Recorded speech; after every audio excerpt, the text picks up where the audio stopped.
How's it going, fam? Welcome back to Erica's EDC, and today we're going to do an EDC update on this beautiful ZMAX Comet that I'm testing.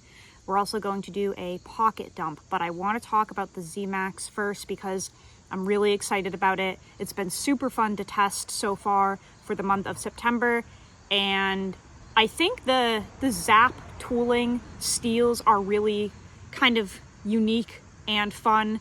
So I want to go over this first, and then we'll go over the kind of redundant EDC because it never changes. But let's talk about ZMAX steel, okay? So this is the Comet made by the Scrawny Lumberjack, Kyle Johnson over at the Scrawny Lumberjack. This is a design that I came up with him, and kind of the idea behind this knife was to make an EDC, a gentleman's EDC version of a bushcraft knife that can go in your pocket. So this is very, very small. It, for the most part, resembles something you would use out in the woods. It kind of has that adventure sworn look. We've got that flared butt there. We've got the Coke bottle, distal taper, just kind of like an outdoorsy style knife, but it is tiny and actually carryable. As you can see here, I have really small hands, guys. I'm only 5'5", 115 pounds. I'm tiny. My hands are microscopic. So the fact that my hand covers this handle means that this knife is pretty dang small. I think it comes in at like 8 inches long tops, maybe even 7 and something.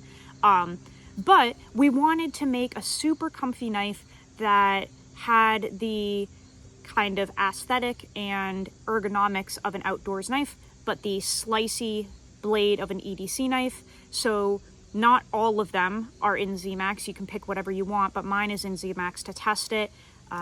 6 thou BTE. This is, I don't know if it'll focus. Nope, it won't. This says ZMAX right here, and it is at 67 HRC, 17 degrees per side. Super thin and slicey, but comfortable, like a long-term use knife, okay? So this is the knife that we're testing for September. I've been carrying it. I've already sharpened it. I will touch on the sharpening a little bit here in a moment, but that will kind of be a video of its own because it was really interesting. But ZMAX is made by Zapp Tooling. If I am correct, which I don't know if I am, but I think Zapp is kind of similar to like New Jersey Steel Baron in a sense where they have someone making their steels, but they kind of come up with what the steels are. So the steel world is kind of interesting because you have companies that almost like distribute the steels and can come up with new steels and compositions and whatever, but that doesn't necessarily mean that that company is literally rolling the steel, okay? It's usually another company that's doing it, and then there's like distributors. You know what I'm saying? Like, for example, Pop's Knife Supply has Pop's Pro Cut. Joey Berry, the owner, and Laren Thomas, Dr. Laren Thomas, came up with the composition, came up with the whole idea, presented it to a steel manufacturer overseas in Europe. No, not China, I promise. Overseas, and they're making it. It's not like literally Pop's Knife Supply is like hot rolling or cold rolling steel down in Georgia. You know what I'm saying? Again, New Jersey Steel Baron, they do like EDC RV2, they do Nitro V. Nitro V is literally New Jersey Steel Baron's steel, but Buderus is the one that is making it. It's not like it's literally New Jersey Steel Baron rolling out sheets of steel that they've melted in a giant pot. They're distributing it. They own the name, whatever. Hopefully that kind of makes sense. I believe that is the case with Zapp. So Zapp Tooling is here in the States, but their headquarters or whatever is in Germany. So they are creating PM grade steels, but they're not literally the ones like melting it in a giant pot and like actually creating the literal steel. I'm pretty sure. Okay, so Zapp Tooling makes all of the Z steels that we know of. This includes ZMAX, this includes Zfinite, which is their take on LC200N. They do Z12 Ultra, Z Tough. I think I said Z-Wear, right? Z-Wear is their version of crew wear, just like Carpenter's version of crew wear is the PD1, okay? So Zapp does PM grade versions of steels, and they come up with their own too. ZMAX, I would have to look up what this is comparable to, but it is a high tungsten, high wear resistance steel. This one's at 67 HRC. It can go from 67 to 70. And this is a super hard, super long lasting steel that kind of has some similarities to some other wear resistant steels like Rex 121 here. This is a CPM steel, and Carpenter's Maximate, okay? Another kind of example that you could imagine is the whole Bowler M390, CPM 20 CV, and Carpenter's CTS 204P, right? M390, 204P, 20 CV, they're all nearly identical. They're all made by different companies. So just to kind of elaborate on what Zapp, I believe, is doing. So the ZMAX is holding 10% tungsten, which is a pretty high percentage, to create some tungsten carbide in there. It is equivalent to the same tungsten content as Rex 121, which we all know is ridiculously wear resistant.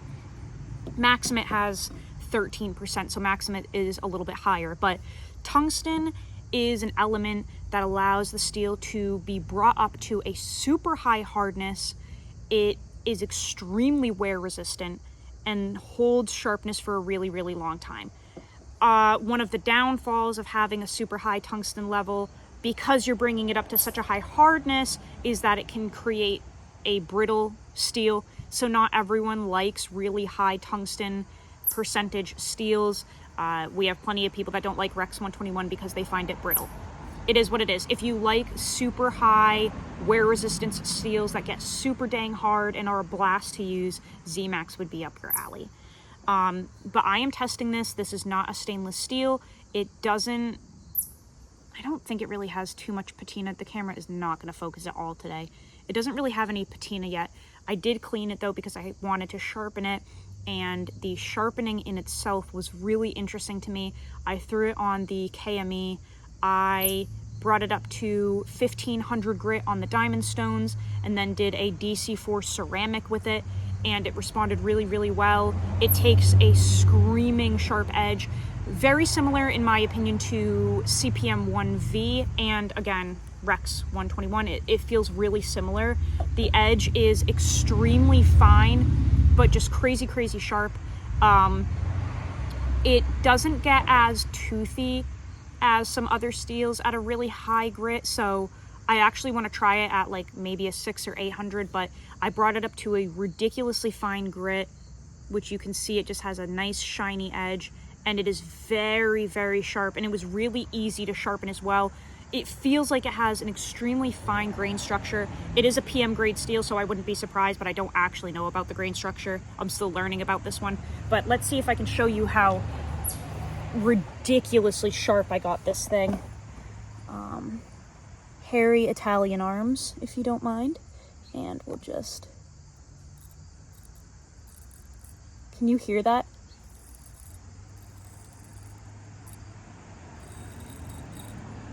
Look at that.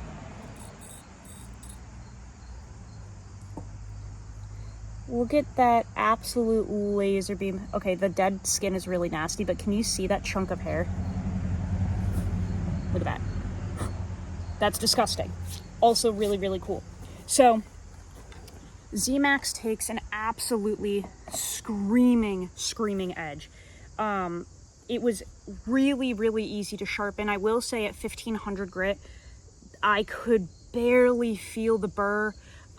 It's definitely, it kind of has the tendency, like a lot of other really hard steels, to it can almost feel a little bit like glassy once you get up into really fine grits, and it can be a little tricky to feel that response from it because it is so fine in structure. But this thing just took a nasty edge on that KME. I did strop it with Gary Creeley's Sharp Condition emulsions. I did 6, 3, and 1 micron on basswood, just straight basswood, and the edge that this took was unbelievable. So I'm really, really enjoying the ZMAX. I'm excited to see what they continue to come up with. Their steels so far, from my experience, are really comparable to Crucible steels in terms of the stability, the sharpening, just the ultra fine structure from that powder metallurgy process. I'm really pleased with Zapp's steels so far. I have used Z-Wear as well, and again, that's just the version of Crewwear that they have, but really impressed with this. This holds a nasty, nasty edge, so really enjoying ZMAX so far, but we will run it for the whole month of September. And let's do a little bit of a pocket dump as well.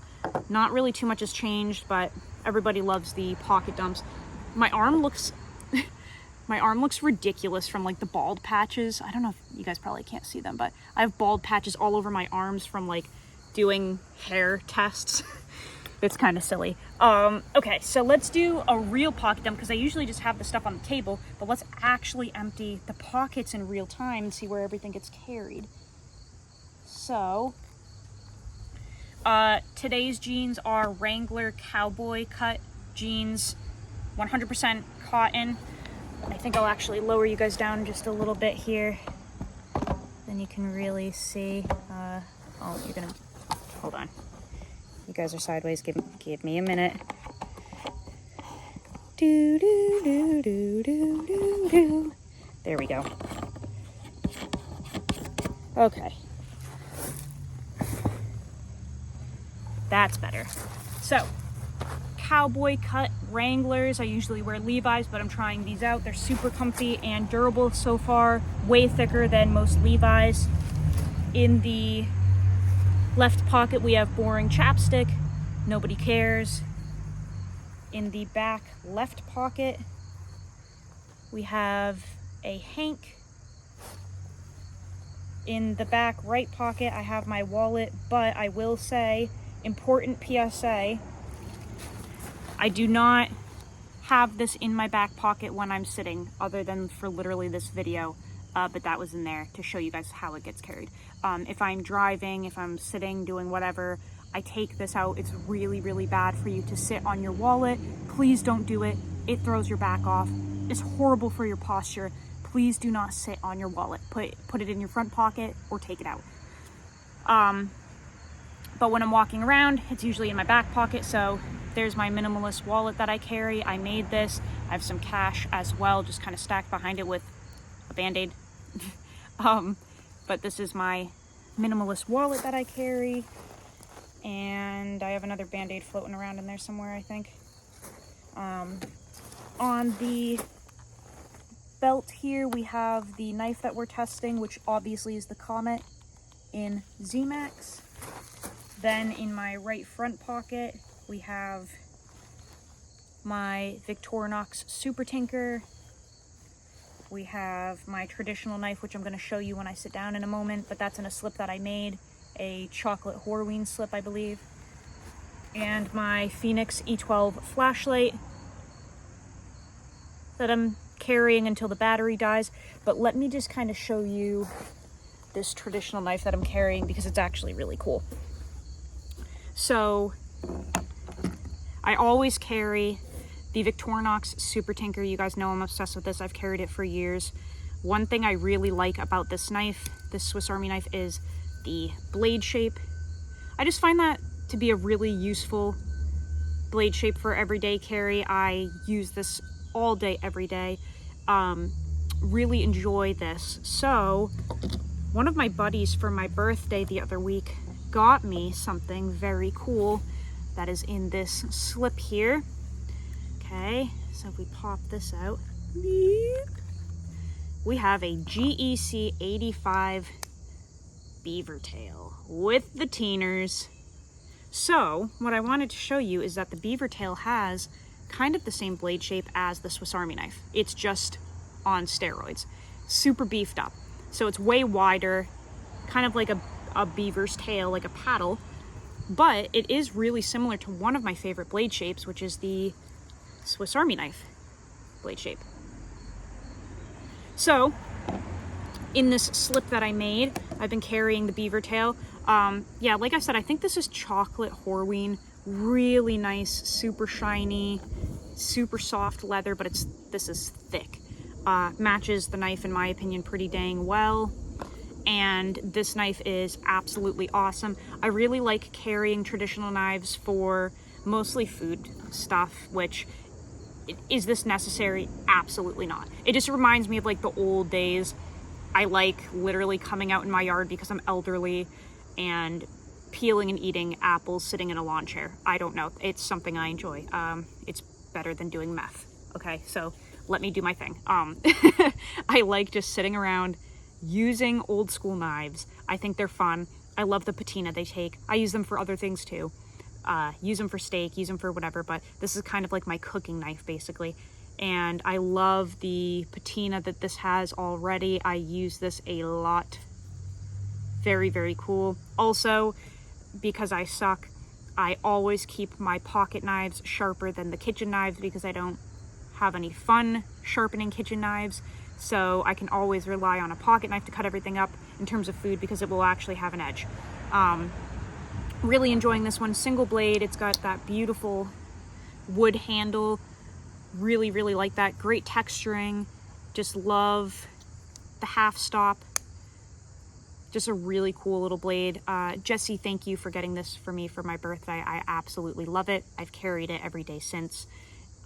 Just a really cool little knife. So that goes in my front pocket with the Swiss Army knife and the flashlight. Fits perfectly in this slip. And this is kind of another thing too. Like, I'm a leather worker. I love leather. It gives me a reason to carry a leather slip.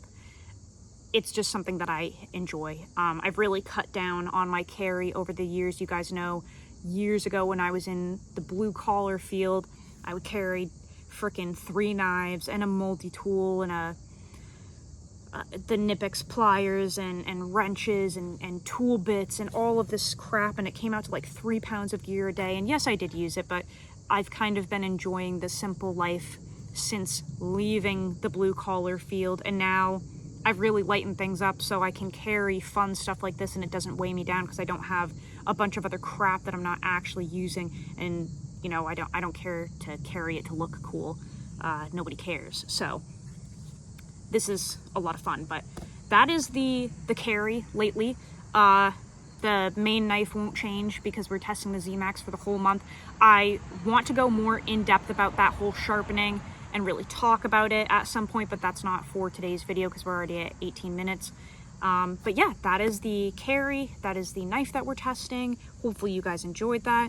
Like I said, if you guys really enjoy the high tungsten steels that run super hard, take a screaming edge and hold it for eternity, like Rex 121 or Maximate, I highly suggest checking out some of the Zapp Tooling steels.